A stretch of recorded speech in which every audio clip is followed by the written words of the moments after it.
बिस्मिल्लाहिर्रहमानिर्रहीम। अस्सलाम वालेकुम। आप कैसर खान यूट्यूब चैनल देख रहे हैं। आप जानते हैं कि आज 26 तारीख है और इमरान खान साहब आज बहुत टाइम के बाद, अब जब से उनके ऊपर फायरिंग हुई थी, कातलाना हमला हुआ था, उसके बाद से पहली बार वो पब्लिक अपीयरेंस देंगे और 26 तारीख को एक आज़म अजीम शान और एक बड़े जलसे से खिताब करने जा रहे हैं, जो हो सकता है कि जो नज़र आ रहा है वो ये है कि हिस्टोरिकल मोमेंट्स होंगे आज स्क्रीन के ऊपर जब आप ये मनाजिर देखेंगे। तो अब इसके अंदर ये मनाजिर ना आ सकें, ये काम ना हो, इस जलसे का खौफ हमने ज़ाहिरी तौर पर देखा और जो वुज़रा हैं उनकी बातों से सुना। पहले कुछ थ्रेट्स आई, उन्होंने कहा कि जी आपकी जान को खतरा है, आप इसको कैंसिल कर दें। इमरान खान साहब इस थ्रेट के ऊपर, इस थ्रेट अलर्ट्स के ऊपर कभी भी नहीं रुकते। ये एक आम रूटीन वाली बात है। आप जानते हैं कि अगर आप उनको कहेंगे आपकी जान को खतरा है, आपके ऊपर फायरिंग हो सकती है, कुछ भी हो सकता है, तो वो तमाम बातें हो चुकी हैं और वो इमरान खान जो है वो उन बातों से भी अब आगे निकल चुके हैं। कल राना सनाउल्लाह ने बहुत क्लियर कट कहा कि आप मुज़ाकरात करें, पीडीएम के साथ बैठें, आप हमसे इलेक्शन की डेट ले लें, कोई ऐसी बात तो नहीं है, आप बैठें तो सही, आप हमसे बात तो करें। और उन्होंने इस तरीके से कहा कि जैसे हमें यह साबित हुआ कि कहीं ना कहीं वो इलेक्शन डेट देना ही जा रहे हैं, लेकिन वो ये साबित करना चाह रहे हैं कि आपने हमसे बात की और हमने बाहमी रजामंदी से एक फैसला कर लिया और इस तरीके से। लेकिन हमें पहले ही मालूम था कि इस पेशकश को इमरान खान कबूल नहीं करने जा रहे, क्योंकि जो कुछ हो गया है, यानी कि जो भी एपिसोड्स हुए हैं, कुछ आपके इल्म में आ चुके हैं, कुछ आपके इल्म में नहीं आए, तो बहुत कुछ ये बंदा बर्दाश्त कर गया है। तो उस एपिसोड्स के बाद फिर एक बंदे की एफआईआर भी कट नहीं दी गई, बहुत कुछ हुआ और फिर 2-3 नामों की बात हो रही है, उस पर बात भी करेंगे। GHQ गेट नंबर 4 में बात करेंगे, मगर इस वीडियो में नहीं, अगली वीडियो में बात करेंगे, वीडियो लंबी हो जाएगी। तो मैं आपके पास जो गेट नंबर 4 की कहानियां हैं और बाकी मामला हैं उसको मैं अगली वीडियो में डाल रहा हूं। इस वीडियो में हम बात कर रहे हैं कि इमरान खान ने मुज़ाकरात की हुकूमती पेशकश ठुकरा दी है। ठीक है, ये बात क्लियर हो गई है। इमरान खान ने कहा कि अगर आपने इलेक्शन की डेट नहीं दी, अब तक नहीं दी, तो आपके साथ बैठ के बात करने का हमारा कोई मतलब नहीं है। यानी कि हम आपके सामने रिक्वेस्ट क्या करेंगे, हम आपसे क्या रिक्वेस्ट करें, आपके हाथ में क्या है।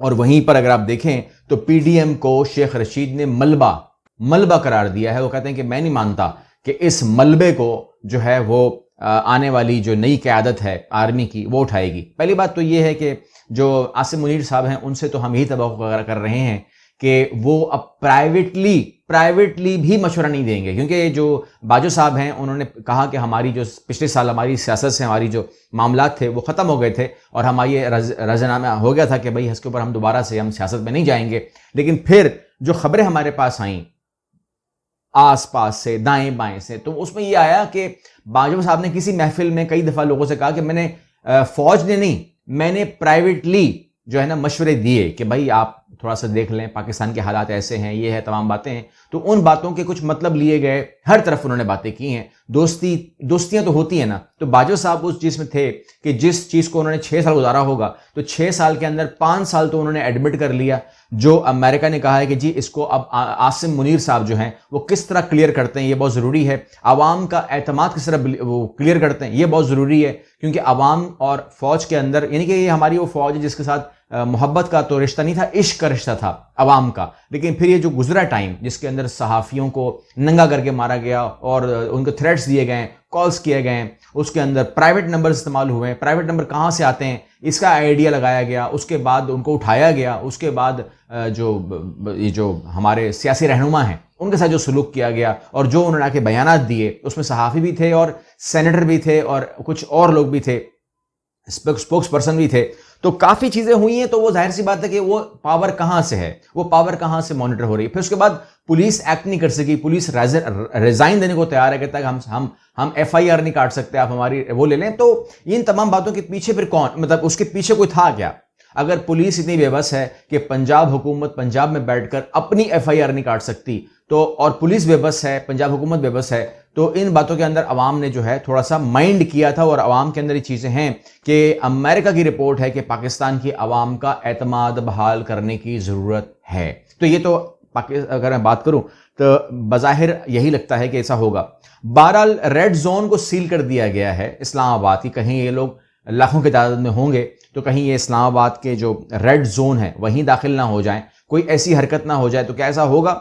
बहरहाल रावलपिंडी से इस्लामाबाद के दाखिले पर मुकम्मल पाबंदी आयद कर दी गई है। रेड जोन को सील कर दिया गया है और आज़ादी मार्च माजी की तहरीकों जैसा नहीं होगा, मुख्तलिफ होगा।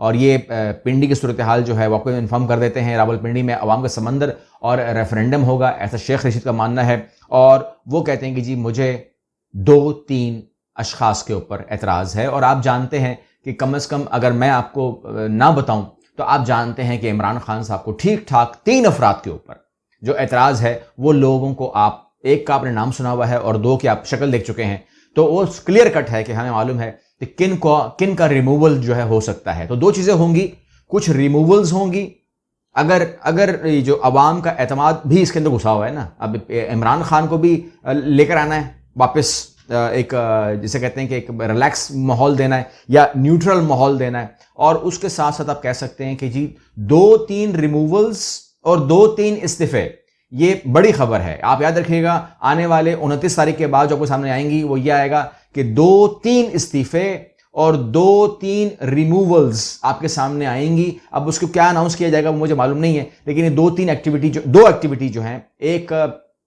फोर्सफुली है और एक वॉलंटरीली है।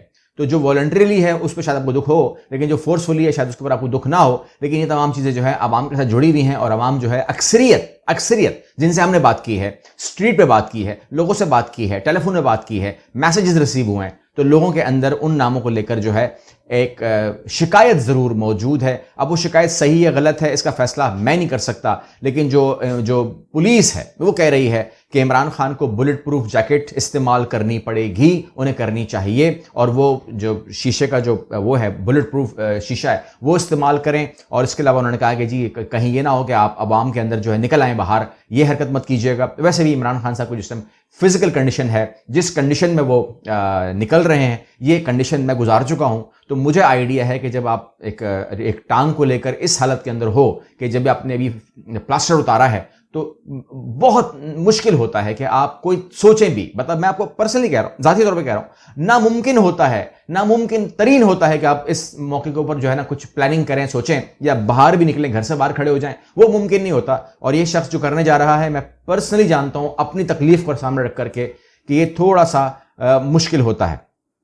बहरहाल इमरान खान साहब जो हैं वो कहते हैं कि मैंने मौत का जो खौफ है, मरने का खौफ है, उसके ऊपर मुझे पूरा कंप्लीट काबू है और दोबारा लॉन्ग मार्च करने के लिए बेताब हूं। लॉन्ग मार्च की बात कर रहे हैं वो, आपने बात नोट करनी है। वो ये तो नहीं कह रहे कि मैं जो है वो जलसा करने जा रहा हूं, वो कहते हैं मैं लॉन्ग मार्च करने के लिए बेताब हूं। मतलब यह है कि आपको इनकी बातों को पिक करना है, समझना है, नोट करना है कि ये शख्स क्या कह रहा है, उसका मतलब क्या है। और उसके बाद जो है हम आपको आगे लेके चलते हैं और वो ये है कि क्या इमरान खान साहब ने, जो सवाल पैदा होता है, क्या इमरान खान साहब अपने तमाम कार्ड्स खेल चुके हैं, तमाम जो भी उनके पास था वो कर चुके हैं? तो जवाब है नो। इमरान खान साहब के पास इस टाइम बड़े बड़े कार्ड्स मौजूद हैं। इमरान खान साहब कभी भी अपनी जेब खाली नहीं रखते। और यहां पर सूरत हाल ये है कि जो रिपोर्ट में देख रहा हूं उसके मुताबिक कहते हैं कि इमरान खान साहब ही तो हैं जिनकी जेब में कार्ड हैं। पीडीएम के पास अभी कार्ड मौजूद नहीं है। पीडीएम जो है वो इस टाइम पेमेंट के शेड्यूल के अंदर फंस गई है। इस टाइम वो निकलना चाहती है इस हिसाब से। इमरान जो पीडीएम है वो नवाज शरीफ को लेकर के फंस गई है, मरीम नवाज को लेकर फंस गई है, उन कमिटमेंट से फंस गई है जो कुछ आपकी बात सामने आई, कुछ चीज़ें सामने नहीं आई हैं। और इसके बाद वो इस चीज़ में फंस गई है कि अगला इलेक्शन तो चलो अनाउंस कभी ना कभी करना ही पड़ेगा। इमरान खान साहब चाहते हैं कि वो मैं गिरबान पकड़ के करूं और पीडीएम चाहती है कि वो हमारा कोई पाँव पकड़ के करे। तो अब पाँव पकड़ेंगे या गिरबान पकड़ेंगे, ये दो अलग बातें हो सकती हैं। इमरान खान साहब जो है वो गिरबान की तरफ उनका हाथ जा रहा है और वो चाहते हैं कि कोई हमारे पाँव को हाथ लगाए। तो ये अब आपने फैसला करना है कि इमरान खान जब जो है वो किस तरीके से, क्योंकि वो आज भी देने को तैयार हैं, वो तो जान छुड़ाने को तैयार हैं। क्योंकि इस टाइम हमारे ऊपर जो चीज़ अजाब आई हुई है, इन लोगों का ख्याल है कि हमें पढ़ना नहीं आता या हमें इंग्लिश नहीं पढ़नी आती, उर्दू पढ़नी नहीं आती, रिपोर्ट्स पढ़नी नहीं आती, हमारा पूरा काम रिसर्च का होता है, हम घुसे हुए होते हैं। हमको मालूम है कि एडजस्टमेंट के बगैर, रीशेड्यूलिंग के बगैर हम इस टाइम उनको वो पेमेंट नहीं कर सकते जो पेमेंट वो मांग रहे हैं। तो अगर नहीं कर सकते इसका मतलब क्या है? मैं इसको अल्फाज अदा नहीं कर रहा हूं, मैं कह रहा हूं कि रीशेड्यूलिंग के बगैर और उसके ऊपर बातचीत किए बगैर, मज़ाकरात के बगैर हम वो पेमेंट नहीं कर सकते। इसका मतलब क्या है? इसाक डार जो हैं वो कह रहे हैं कि जी कल जो रिपोर्ट उन्होंने दी है, ट्वीट किया है कि सिर्फ पाकिस्तान के डिफॉल्ट का 10% खतरा है। मैं कहता हूं 10% भी नहीं है, खतरा, क्योंकि हमारे साथ सपोर्ट ऐसी है कि हमारे साथ सब खड़े हो जाएंगे, एंड टाइम पे हमारे साथ सब खड़े हो जाएंगे। मैं खुद जानता हूं, चाहे वो कोई कंट्री भी हो, कोई भी हमें डिफॉल्ट होने नहीं देगी। लेकिन मैं कह रहा हूं ग्राउंड रियलिटी भी बताएं लोगों को कि ग्राउंड रियलिटी क्या है। और ग्राउंड रियलिटी ये है कि नवाज शरीफ साहब कह रहे हैं कि इंतखाबात में जाने का मुंह बनाओ, उसके बाद मुझसे इंतखाबात की बात करो, और ये मुंह नहीं बना पा रहे। और अगर मुंह नहीं बनाएंगे तो कैसे जाएंगे, इसकी फिगर जो है यहाँ पर ग्राउंड पे आए में इसाक डार फेल हो गए हैं उस काम के अंदर जो नज़र आ रहा है। उनको कहा गया था कि आपने करना है, उनसे नहीं हो रहा, आप करें, मगर यहाँ जो भी पाकिस्तान में लैंड कर रहा है उससे काम नहीं हो रहा है। इसका मतलब क्या है? और ये सूरत हाल जो हमारी आर्मी है वो भी देख रही है कि अब सूरत हाल ये आ गई है कि अगर आपने कहा कि रीशेड्यूलिंग की बात आ रही है और तमाम चीज़ों की बात, कंडीशन, ठीक है ना, जिस तरह हम वर्ल्ड कप जीतते हैं ना, कहते हैं कि जी अगर वो टीम हार जाए, अगर ये हो जाए, अगर वो बात मान जाए, अगर वो चीज़ के एग्री कर जाए तो हम निकल जाएंगे। तो सूरत हाल इस टाइम हमारे पर वर्ल्ड कप की आई हुई है, ठीक है ना।